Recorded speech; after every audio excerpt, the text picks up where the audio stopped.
ST અમારી, સલામત સવારી.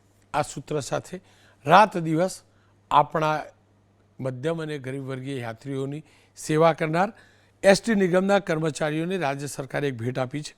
એસટી નિગમના કર્મચારીઓને હાલ ચૂકવાતા મોંઘવારી ભથ્થામાં 2% વધારા સાથે હવે 55% મુજબ ભથ્થું ચૂકવવાનો નિર્ણય કરવામાં આવ્યો છે.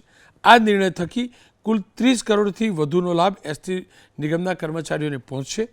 ડીએ વધારાનો આ લાભ ગુજરાત એસટીમાં ફરજ બજાવતા 40,000 કરતાં વધુ કર્મચારીઓને મળશે. આ પહેલાં 28 જાન્યુઆરી 2025ના રોજ એસટીના કર્મચારીઓને મળતા મોંઘવારી ભથ્થામાં 4%નો વધારો કરવાનો નિર્ણય લેવામાં આવ્યો હતો. હવે મોંઘવારી ભથ્થામાં 2%નો ફરી વધારો કરવામાં આવ્યો છે.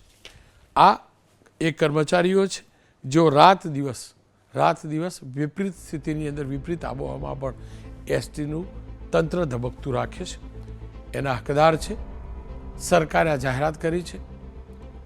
હકદાર અને જરૂરતમંદ બંને માટેનો આ સરકારનો નિર્ણય પણ આવકારદાયક છે.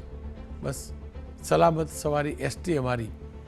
તો મારા એ જ એસટીના કર્મચારીઓની પણ જીવન નિર્વાહ સારી રીતે થાય તેવી શુભેચ્છા.